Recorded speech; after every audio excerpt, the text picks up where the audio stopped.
Coverage you can count on. Wave 31 News at 4 starts now. We begin with this breaking news out of the state capitol. Governor Ivey is now battling lung cancer. The governor released a statement just hours ago saying she got her diagnosis within the past few weeks during a routine exam. Her doctor discovered an unusual and, in her words, tiny spot on her lung, which turned out to be malignant. Despite the grim news, Governor Ivey says she feels blessed to have discovered it when she did. Just as so many others who have been affected by cancer, I am confident of God's plan and purpose for my life and feel extremely fortunate this was caught so early. Governor Ivey says tomorrow morning she will travel to the University of Alabama in Birmingham to start a series of radiation treatments. She says her team has assured her the treatment has a very high rate of success and will have minimal impact on her schedule.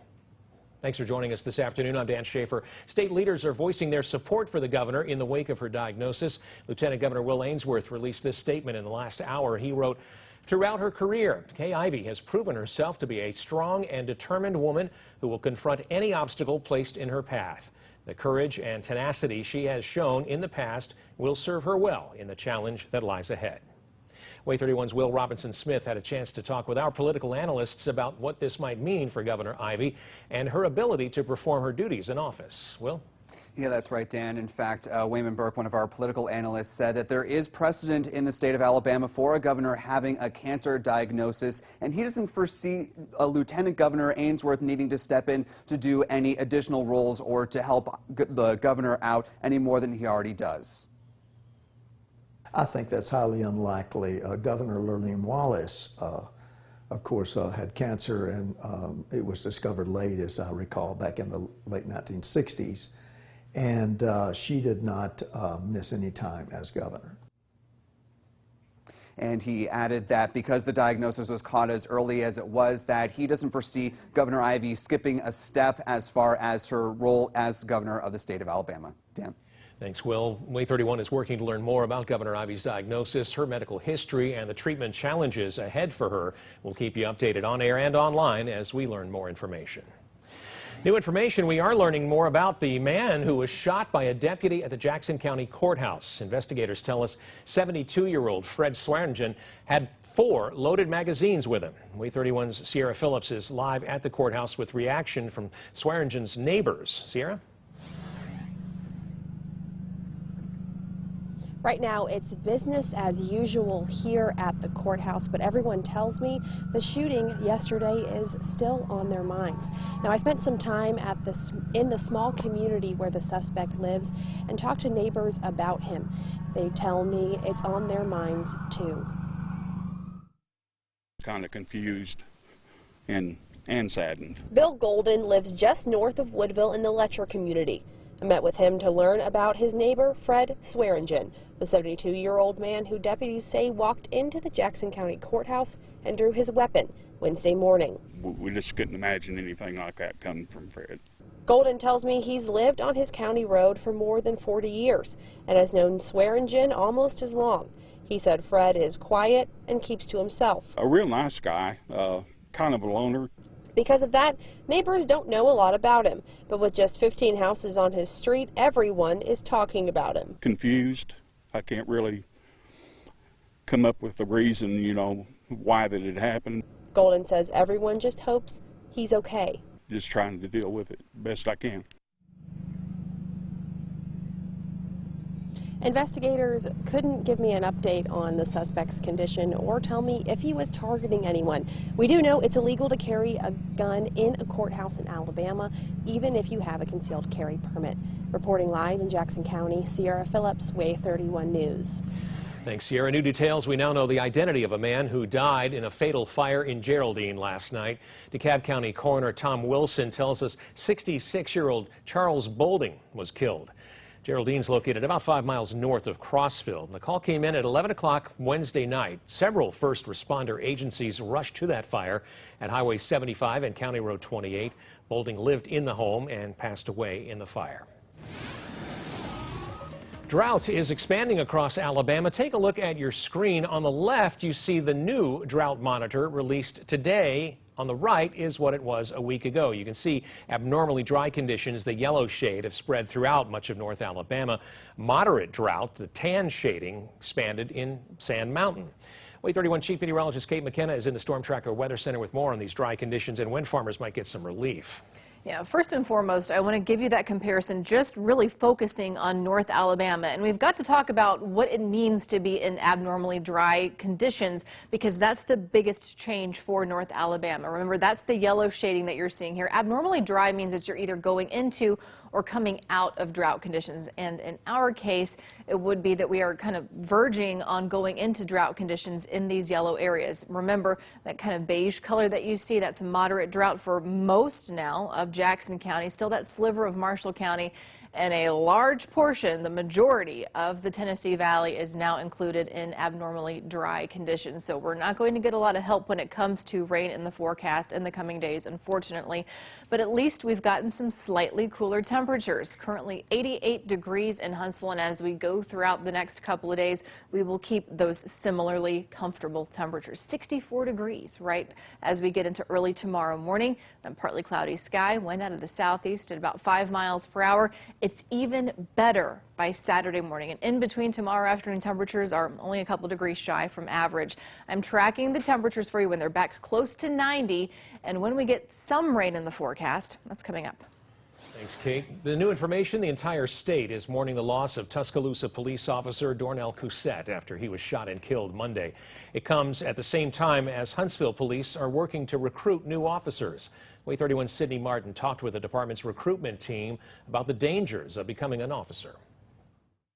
We be very honest with them. We let them know, hey, this is a dangerous profession, but we are also, that's what's the beauty of police work, is it attracts those special individuals who have such great character. Officer Carl Kisich has spent years as a recruiter for the Huntsville Police Department and told us understanding the dangers of the job is something they make clear to all applicants. Kisich is soon handing over the recruiting reins to Officer Paul Norden, who currently works on the department's anti-crime team, getting some of the most dangerous criminals off the street. Looking for people that our investigators are looking for warrants and stuff like that. Norden told me during his time on the unit, he's valued the teamwork it takes to not only make arrests, but to keep each other safe. We all take really good care of one another.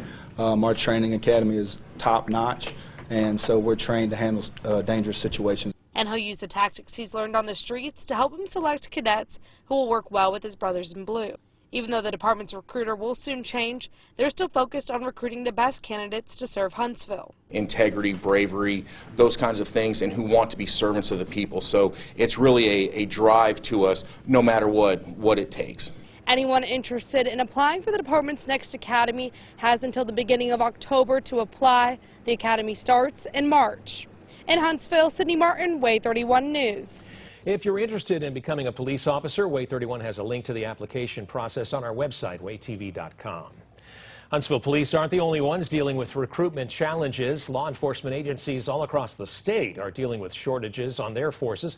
In Tuscaloosa, the police department says on any given day it could be short 24 police officers.